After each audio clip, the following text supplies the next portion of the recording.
to the latest edition of James Beard Media Awards at Home, presented by Capital One.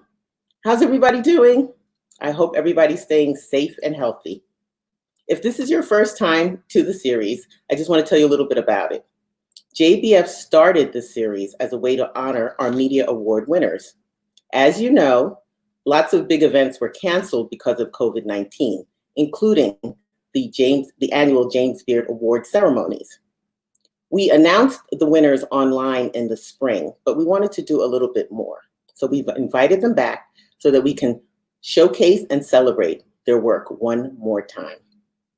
I'm Debbie Mitchell, and I'll be moderating while sheltering at home in Orlando, Florida. Use this time to check in with us on the Beard Foundation Facebook page and YouTube channel to tell us where you are and to post your questions and comments throughout the conversation. I will try to get to as many of the questions as I can, and hopefully we'll get as many answers as we can.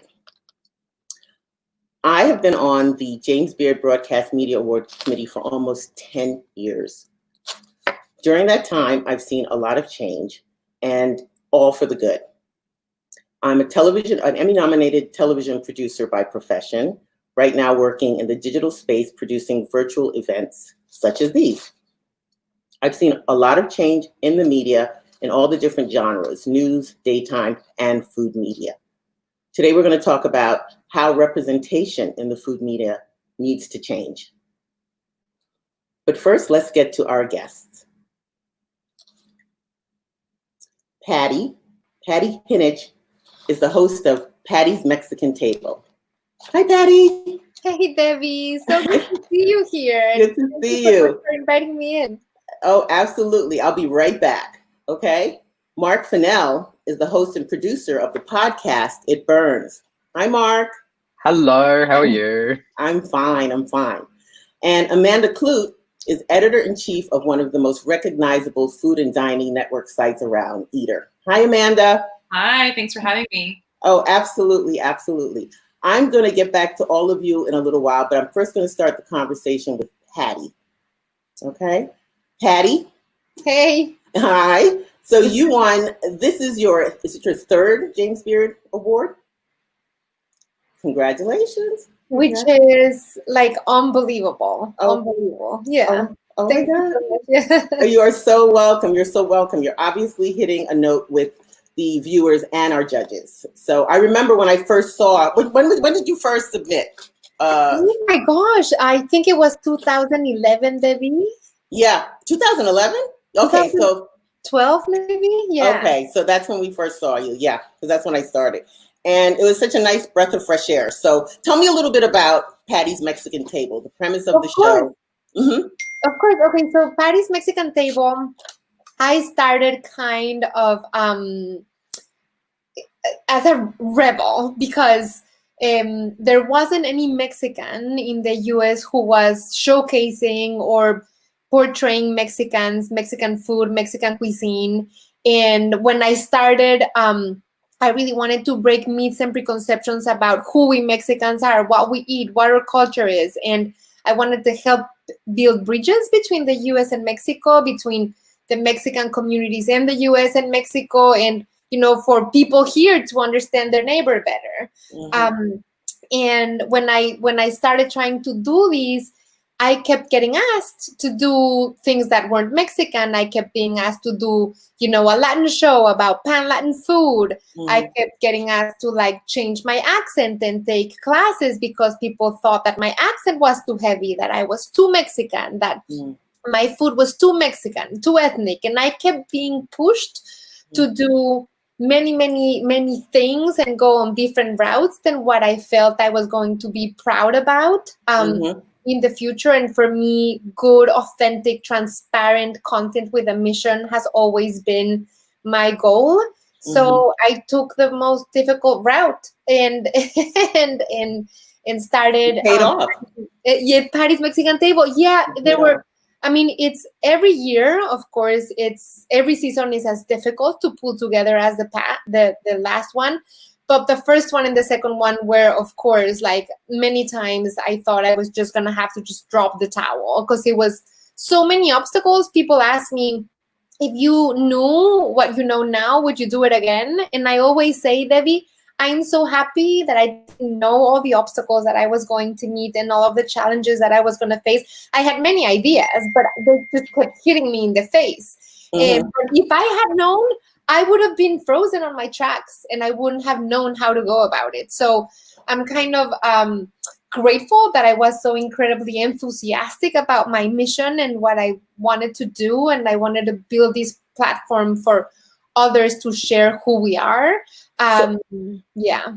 I'm going to tell, before we go any further, I want the audience to see a clip, but hold on. You won in the broadcast media category of television program in studio or fixed location for the episode entitled A Locals Tour of Culiacan. Let's take a look at a clip. Perfect. Hola, bienvenidos a Sinaloa. I find myself here with a man who can't seem to wipe the smile off his face. Miguel Taniyama is one of Sinaloa's most acclaimed chefs, and he's giving me a tour of his hometown. From markets to street food to home-style meals, I'm getting a taste of everything Culiacan has to offer. It's gorgeous. In my kitchen, recipes inspired by my day in Culiacan. Everything that goes into this taquito has to be delicious. Ah, that looks so good. Oh my gosh. Pati, can you hear me? Oh, I think she's frozen. See, this is what happens on live TV. Okay, we'll just keep going. We're going to get her back. So the premise of the show is that Pati and her crew will go to a specific location in Mexico. She will interview the locals,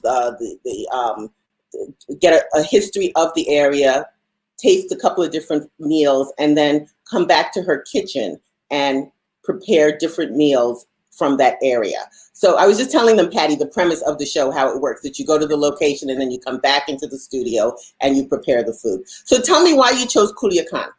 Well, you know, what's happened, Debbie, is as the seasons, as we've moved further into the seasons, every time that we jump into the next season, we want to jump into much more substantial topics, and we grow bolder and more adventurous and want to really dive into places that need their stories to be told. So everybody knows Sinaloa because of Narcos and because of El Chapo, and they have such an incredibly bad reputation in media.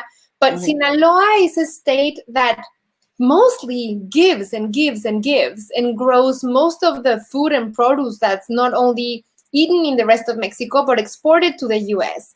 And it has families, you know, like their family and entrepreneurial values are incredible. And the people there are just so tired and they've been so negatively impacted by these narcos and these, you know, these single unidimensional stories that are told, that I really felt like we needed to go there and let people share their stories and show how there's not just one side to things. And it was so incredibly humbling. And, you know, it was just incredible to learn the stories from Sinaloa, from the ground up. And as the seasons go by, Debbie, I realized that I want to go more and I want to take people along with me to places that I want to explore myself. And I realized the more I'm here, the less I know about my own home country and about Mexicans north and south of the border. So I know that when I think of Mexican food, I have a specific image in my mind. What's indicative of food in that area of that region? So that's what's fascinating. The food from Sinaloa has these amazing, bold, pristine ingredients. They have, you know, oysters the size of your hand and scallops the size of my head, and they have incredible flavor. So their food is very, very simple. They make the ingredients shine with as little as possible, and it's very northern style. Yeah. You know, like the techniques, the emphasis are on like grilling, charring, or fresh. Or, you know, very simple ingredients, but there's also a lot of emphasis on how you eat the food. It's all about family. Every single thing they do has a legend, has a story. And so in showing how food is not only about the dish and what it tastes like, but what that food means to the people that are producing it, that are making it, but also how you can bring those lessons, those those traditions and those ingredients into your kitchen and enrich, how everybody's kitchen can be enriched by the culture and the food from others, especially from your neighbors. Oh, that's fabulous. Okay, Pati, I'm going to come back to you. I just want to tell people that your show airs on WETA. It's distributed by American Public Television, so they can look for it and find it and watch some full episodes. So I'm going to talk to Marc next. Hi, Marc. Hello, how are you? Hey. Now, Marc, I'm fine, and it's Fennell. It is. That is my name, correct? Marc Fennell. Yes. First of all, you have to tell everyone where you're sheltering in place. Come on, you're sheltering the furthest. I am in Australia because I am Australian, and that's where I am at the moment. It's I think it's just gone 8 o'clock in the morning. Good morning. Children. Thank you. My children are having breakfast and being like weirdly well behaved. Okay, and I don't know how long that will last for. So let's embrace it for as long as it does. Okay. So we're prepared for them to barge in any minute. Okay. Yes. So you are the host of It Burns. And it's a podcast that you launched last year, even though you shot it in 2018, correct? Yeah. So it came out in April 2019, and it's a very strange story. So it turns out that the US, the UK, and Australia have been at war over who can breed the world's hottest chili, and this war has been raging for about 15 years. And I sort of stumbled across it because I live 2 hours up the road from the people that used to have the Guinness World Record. And it turns out that when you start to delve into the fight for who can breed the world's hottest chili, it gets very nasty very fast.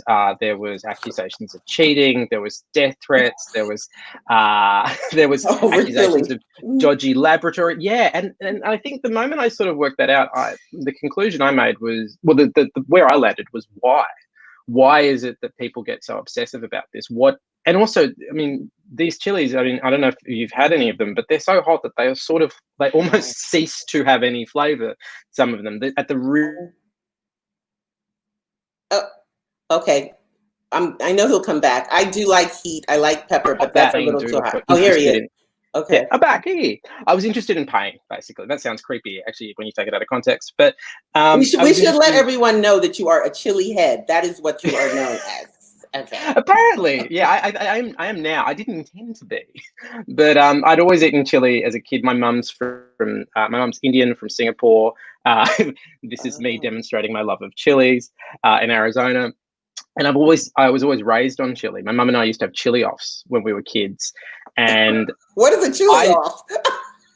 Well, okay, it's a thing. So what happens is we have dueling chilies of raising heat, and then we sweat, we cry, we discuss our deep, darkest emotional trauma, and that's how we bond. It's weird, but that's how we do it. Wow. Okay. Okay. Well, I think I have to let people listen to this. But first of all, you won in the broadcast media category for audio program. So let's listen to a clip from the name of the podcast. This episode is The Scandal-Plagued Race to Breed the World's Hottest Chili. Here we go. This is a massive subculture.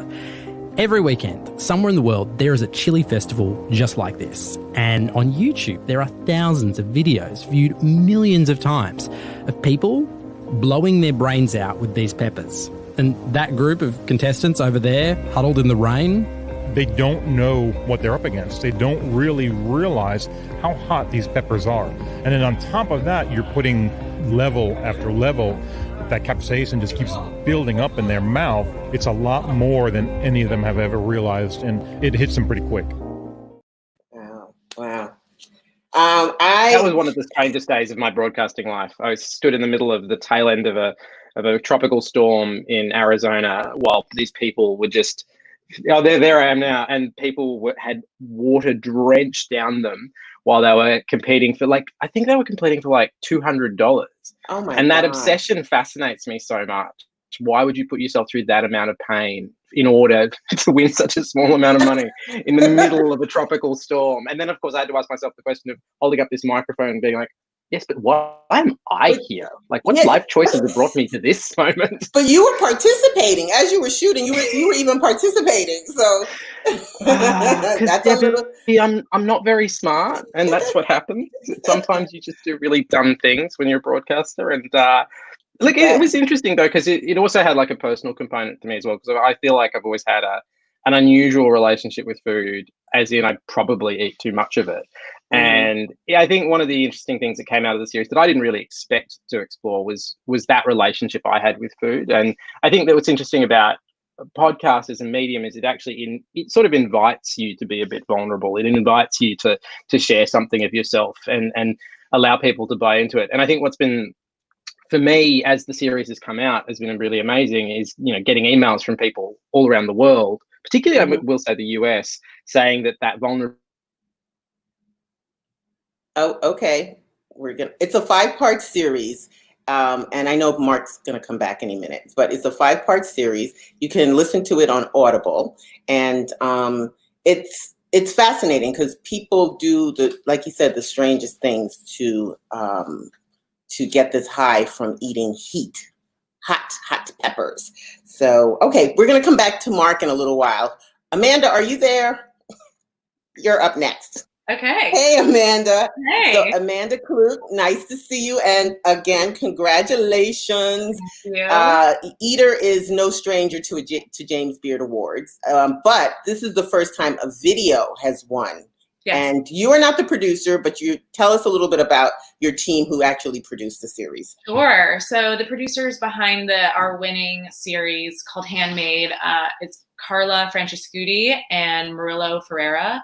And we put together a lot of videos for the Eater page, and we cover a lot of chefs and cooking techniques and all kinds of adventure stories. But this series is really special because it's about the artists. It's about people who make the ceramics and the copper pots and these passion projects. It's also about foodstuffs like flour, people who mill flour themselves for their pizzeria or make their own handmade tortillas. So it's more about the artistry than the food making. And it's about all of these people that kind of live in the orbit of dining that we don't talk about enough. And I think it was just an opportunity for them to put together a truly beautiful, beautiful series as filmmakers.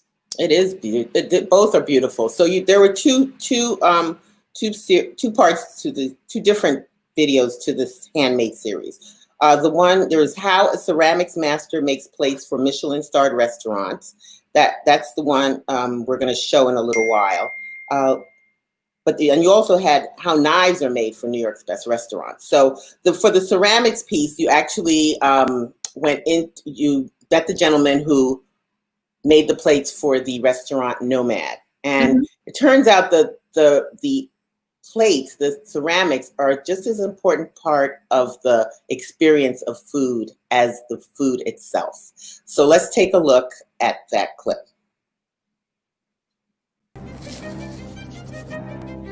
It's super exciting to me that our company is sending 350 pieces out the door every day to a lot of the world's best restaurants.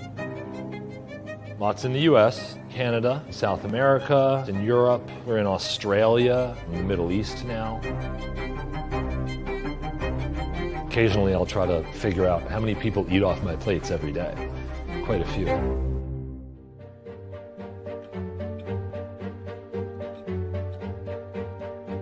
We operate almost the same way a kitchen does. We come in early, what are we making that day? We call that our menu. Start up with the prep, the clay prep, make sure you have the right amount of raw materials, getting the stages ready. So there's definitely like a rhythm to every day. Oh my gosh, gorgeous, gorgeous.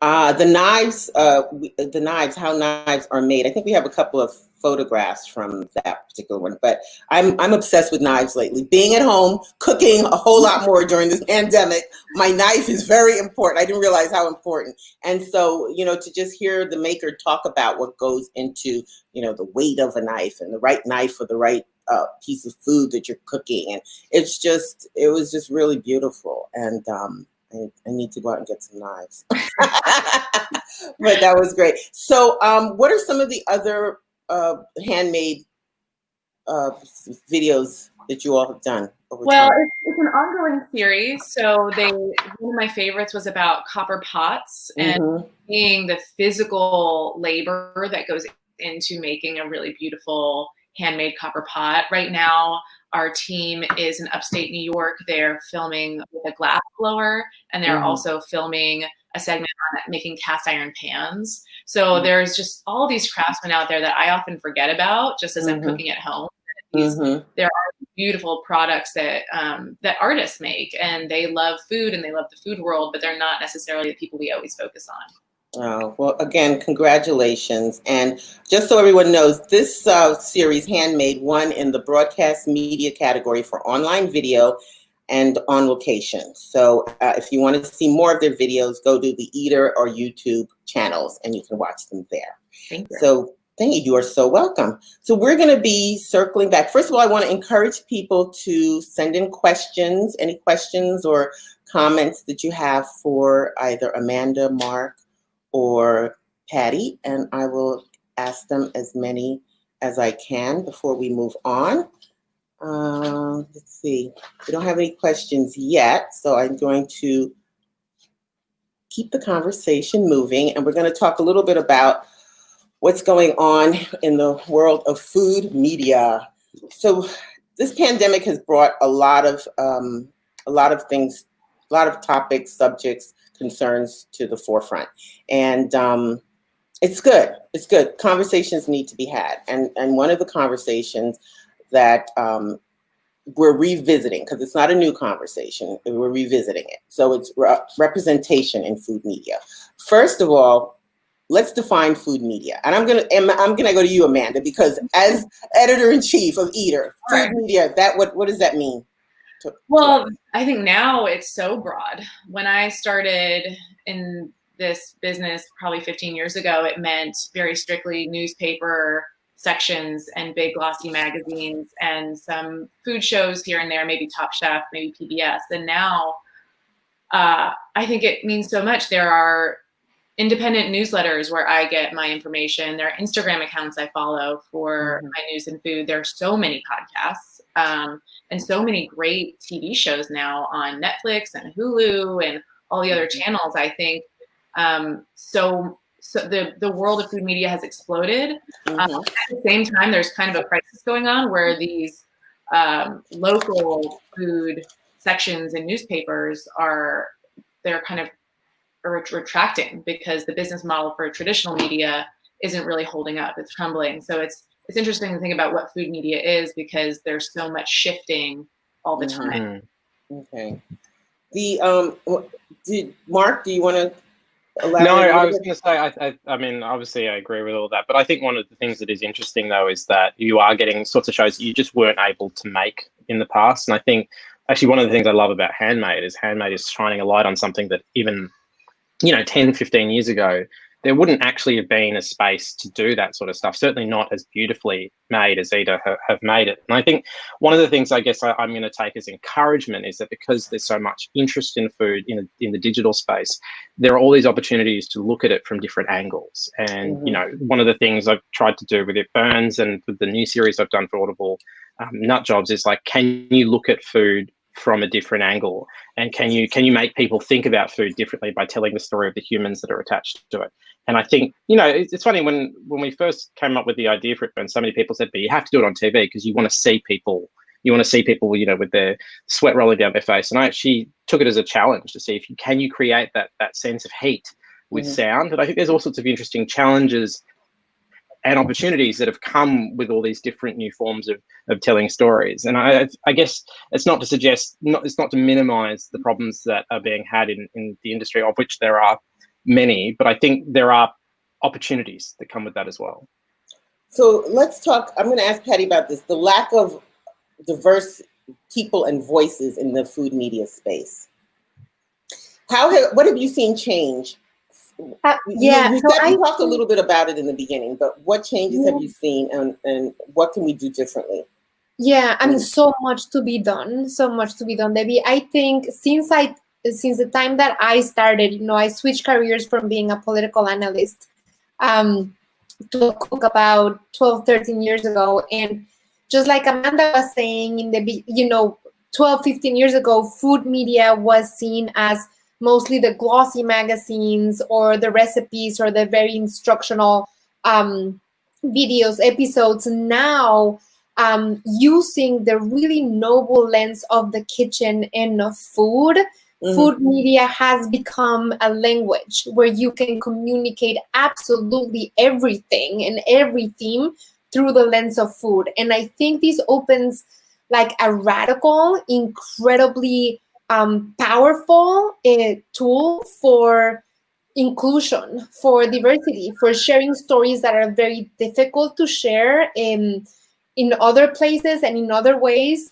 Through food, people are more willing to bring back walls that would resist certain and very difficult conversations, which is what we're all talking about now. And I think we all need to harness this opportunity and to embrace this opportunity and to be a lot more bold. And anybody who has been able to create a platform has a responsibility to share the stories and to bring the microphone to the voices that need to be heard. And from the time when I started, when there was no Mexican doing Mexican food, on the TV screen, and it was really, Debbie, I think I was sharing this story with you. People kept telling me your accent is too much. Your accent is too much for Americans. And I kept saying, but once they see the food, once they hear the stories, it'll grow on people. It'll grow on people.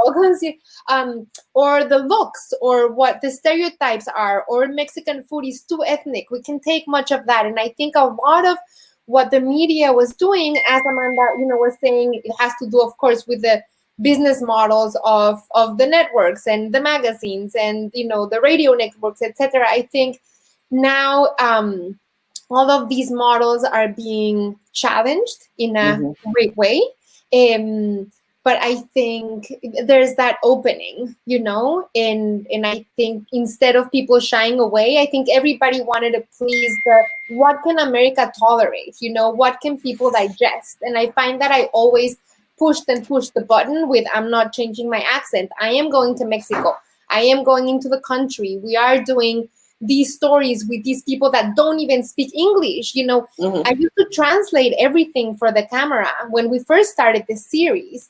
And now if you see the new episodes, we don't translate anything. When I'm in Mexico, you see the subtitles. But I think that the American audience, even though there's so much more to do, the Americans' palate and appetite to engage more and learn more has widened immensely. So we've come, we've walked important steps, but there's just so much more to be done. So I'm going to ask Amanda this question. Someone, Renee, I know Renee, she's a friend, and she's asking, it seems like food is something we can all get around. Why is representation still lacking? So Amanda, you're, as editor-in-chief, you're a gatekeeper. You're making those decisions. So what are fellow editor-in-chief, fellow gatekeepers talking about? How are you all addressing the issue of representation and how to be more inclusive? Well, I think the first question is, why is it still lacking? And I think it's because there are so many gatekeepers who aren't paying enough attention to it and acting quickly enough. So you see change happening in this gradual level, but it's not really radical. Like, I've been heartened to see, we work with a couple TV networks, and in the last year, we've been working with so many women of color there in the executive chairs, and that's huge to see. And I think that is huge. That's going to make a huge difference. And I think those things are happening, but not really happening quickly. And in these big arenas of power, you still do have the white gatekeeper who might not be thinking about what they need to be thinking about. So for the next part of your question is what they need to do. I think it's actually take this moment and put more policies in place to make sure these things happen, because there's a lot of people giving lip service to the idea of diversity and representation, but not really holding themselves accountable. For us, I think the election was really a big turning point and a wake-up call for us, where we started getting much more serious about our coverage, but also our own organization, because you need to make sure that the people who work with you and are the editors and the leaders have the points of view as well. You have to make sure that you aren't assuming your audience is white and that your whole staff isn't white. But then the other part of that is, of course, the coverage and making sure that the stories you're telling are diverse, and also it's not just the stories, but the experts you're including. Like a lot of that's true. Like you might say, oh, well, we put so-and-so on this list and we check our box, but it's like, who is the expert you are going to every day for a quote? Or if you're, for example, Chef's Table, why are all the talking heads white in addition to the chefs that you're covering? And so I think there's just so much depth to it that people have to commit to really interrogating. And I just don't know if people put in enough energy into that at this point. Like it's very easy to pay the lip service. So pre-COVID, the conversation wasn't really happening. So now that we're in a phase where everyone's looking at rebuilding and it's on the topic is on the forefront, you're talking about it. You are talking about it with your fellow friends, colleagues, and it's a topic of discussion. Yeah, I think it's for the people who were talking about it, I think this moment is driving them to figure out what they missed. It's like, this has been our goal for the last 5 years. Why aren't we there yet? Yeah. And for I think people who have been completely complacent, it's a huge wake-up call when they look around the room and see like, oh, wait, how did we end up here? How did we end up not covering these topics? Yeah. We have a few questions, so let's hold on a second and we're going to jump around and see what we got going on here. Oh my God. Bradford's question, I don't know if everyone can see, is, Mark, have you ever refused to try a chili pepper? Several of them. One of the things that happened across making the series is that I did end up trying all of the things that are vying, I guess, in the top 5 to 10. And they're all unrelentingly awful. Thank you for asking. One thing you have to keep in mind for anybody that's ever considering doing the insanely stupid thing that I did is when you have one of these things, it pretty much clears you out for the rest of the day. Like, you can't operate as a normal human being, I found, for the rest of the day. You've got hot sweats, you can't breathe properly. And I was driving from South Carolina to North Carolina after being given one of these things, and I just had to pull over in a strip mall somewhere in the middle and just went, this is my day, this is what I'm doing. But I do just want to pick up on something that Amanda said then. It's like, everybody that's involved at every layer of food media has a responsibility here. So when it came to doing the second series, I don't have as much power as an editor-in-chief, but I have control over the content of my show, right? And it was a conscious choice, let's go explore, not just because the new series was about farmers, had a large farming component. Let's go talk to the workers. Let's go talk to the farmers. And it's been interesting in the new series seeing how there's a bit of an audience reaction to say that when you start looking at issues of race in food and environment in food, there is a bit of a backlash I've noticed in the audience where people feel like, why would you make food political? It's like, well, I don't think of it as political. I think that food is a doorway into human beings and social structures. And if you are going to properly examine food in depth, you can't just pretend that issues of race or issues of environment or issues of politics aren't a part of that.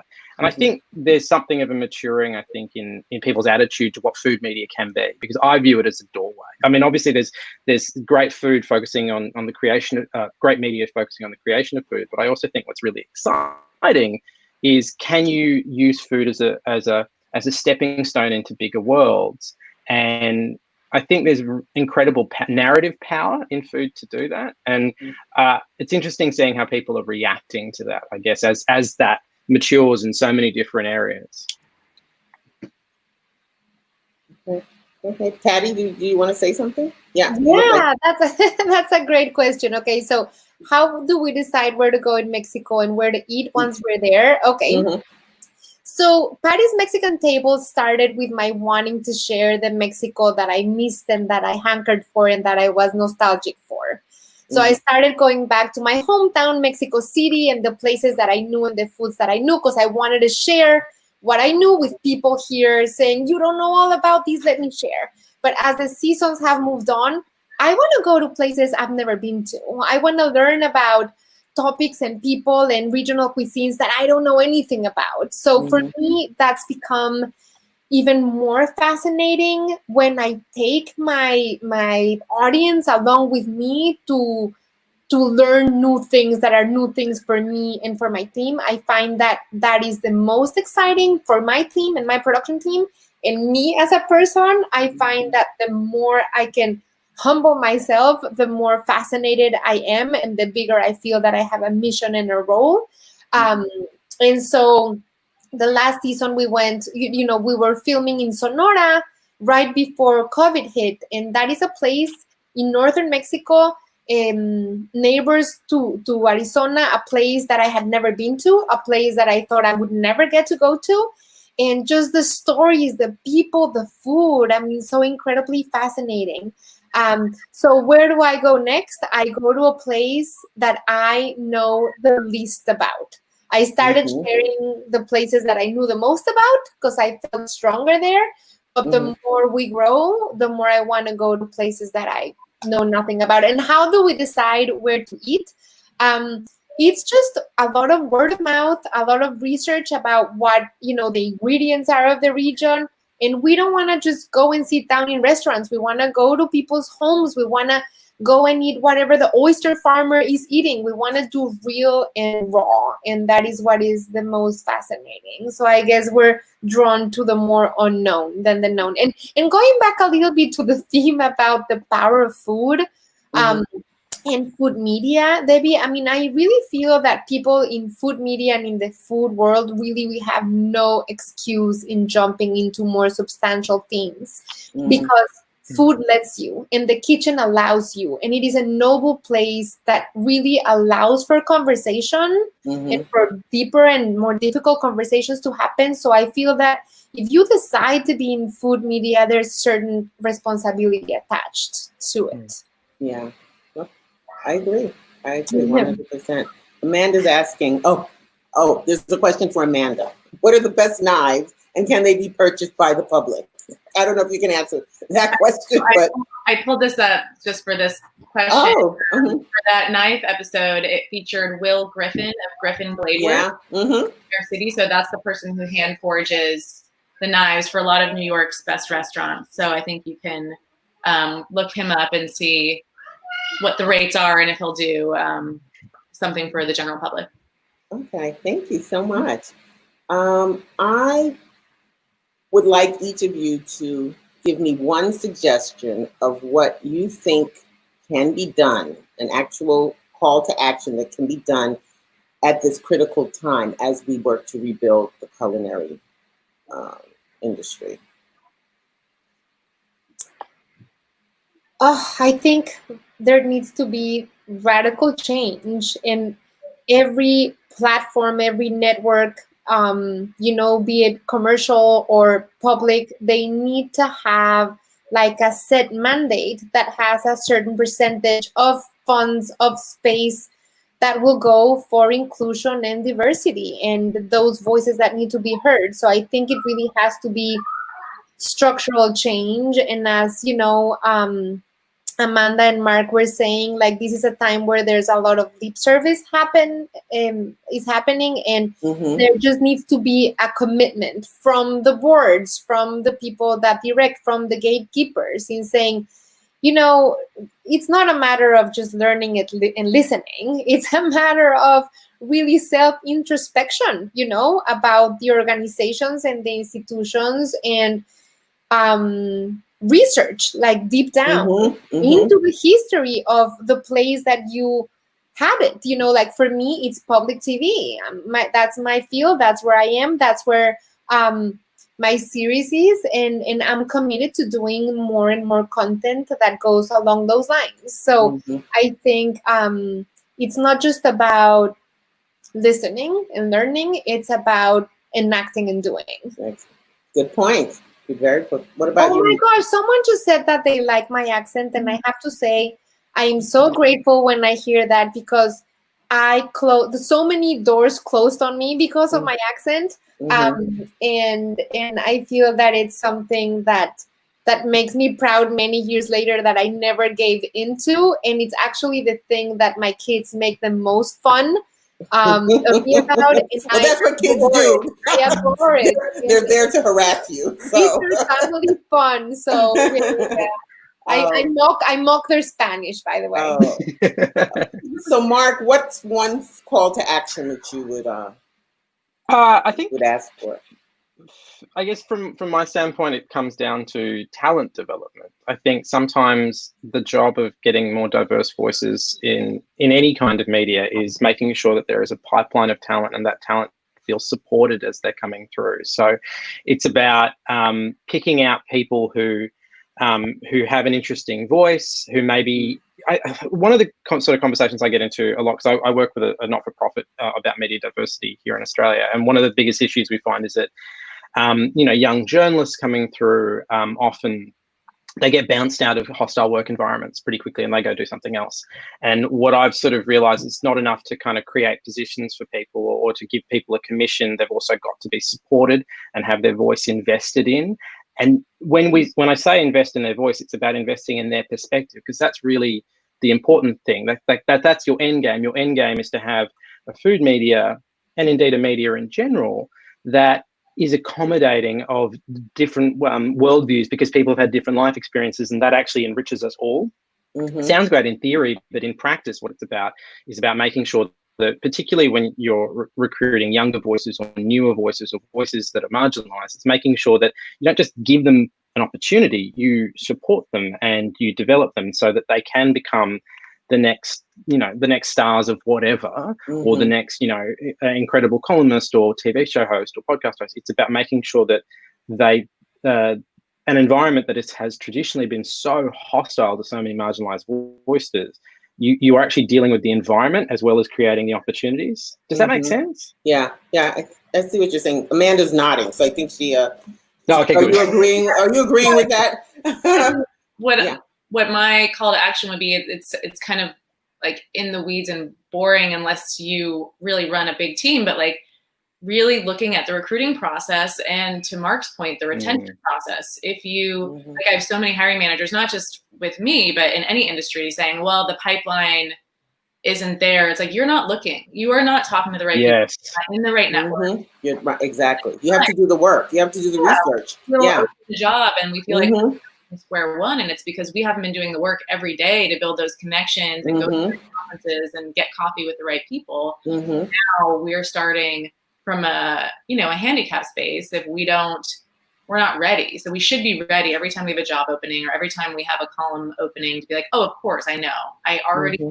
Yeah. And then, I talk a lot about recruitment, and my staff has said to me, like, what about us? What about like, we're here. Why aren't you paying as much attention to helping us navigate this world that we're in and this company that we're in, when we might not have the shorthand to survive it in the way that other people do? And so that's something that any manager has to be really conscious of. Like, are there ways that other people are getting ahead, and someone who might come from a different background just might not be able to navigate it as well? Are you paying attention to that? Are you cognizant of it?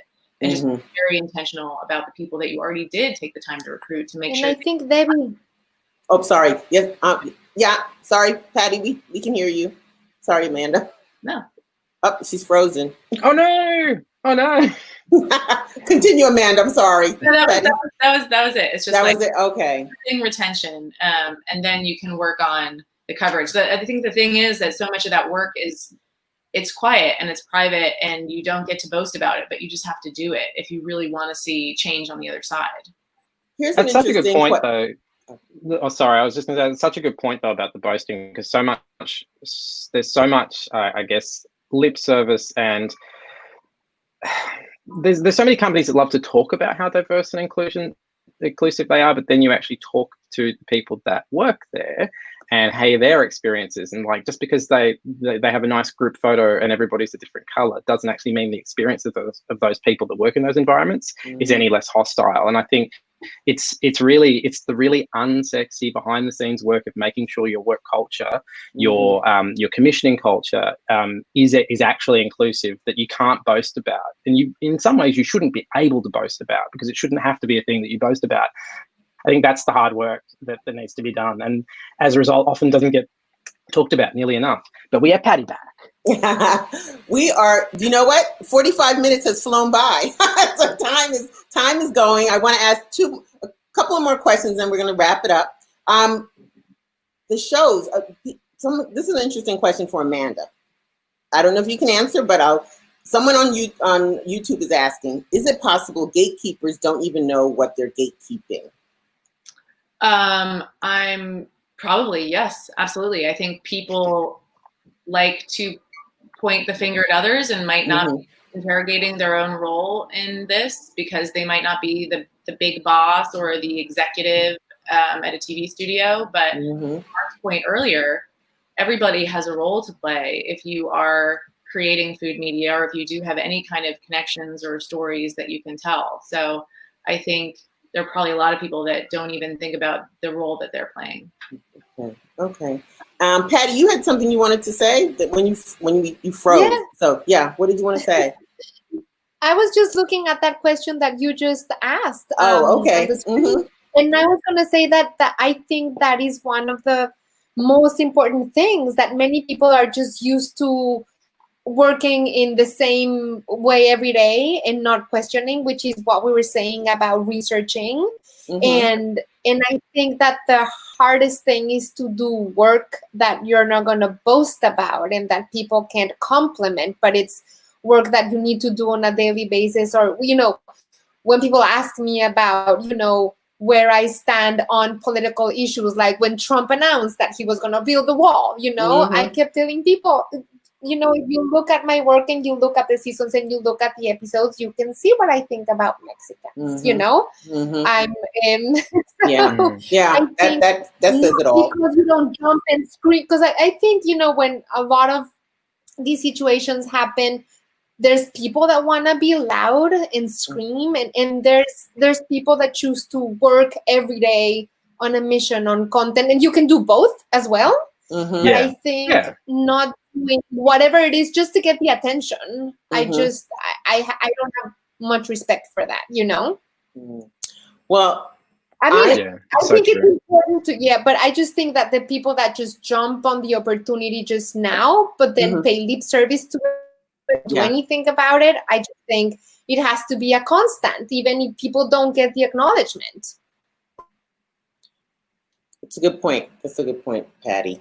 I hate to end this conversation because it's going so well, but I'm going to wrap it up by asking you about your next project. So, Marc, what are you working on next? Well, we just put out, I think I mentioned earlier, we just put out a new series on Audible called Nut Jobs, which is about a $10 million heist of nuts in the state of California. And in the process of doing that, you sort of it opens up a whole bunch of doorways into how food is made and how food is grown. At the moment, I'm literally not allowed to leave the country. None of us are allowed to leave the country. So I'm doing a lot of Zoom interviews on a new project about stolen animals.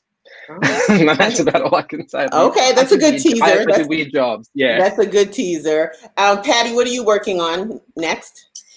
So we're now finishing the next season of Pati's Mexican Table, which focuses on Arizona and Sonora and the connections between these two countries working together, two states, two cultures, enriching each other's, and also working on my next book, which has to do with shining a light on how Mexicans enrich the American table. Oh, that's great. That is good. And Amanda, what's next for you? I mean, I think our constant priority right now is just trying to cover this industry as it goes through probably the hardest challenge it will ever face. And I think for me, trying to keep my staff sane while they're doing it, because everyone is, sheltering in place and kind of cracking, and it's an intense moment to be covering any kind of news right now. So that's the big thing. And then on a brighter note, we have a show coming out with Hulu in the fall that's all traveling to beautiful cities, and we finished shooting just in time. So it's very eerie to watch the episodes as they're finishing post-production, but it's actually kind of a nice escape to remember that time before everything kind of wow. And to think about what shooting is going to look like in the new normal is just, it's a lot. It's a lot. Well, I want to thank our winner. Well, I'm shooting TV shows. Go ahead, Marc. I'm just shooting TV shows at the moment, and it's incredibly weird, and I don't recommend it. Yeah, we're gonna be dealing with that. So I want to thank you, all our winners, for taking part in this episode of the James Beard Media Awards at Home, presented by Capital One. I want you all to be safe. And everyone watching, please follow them on social media. Follow GBF on social media if you want to continue the conversation.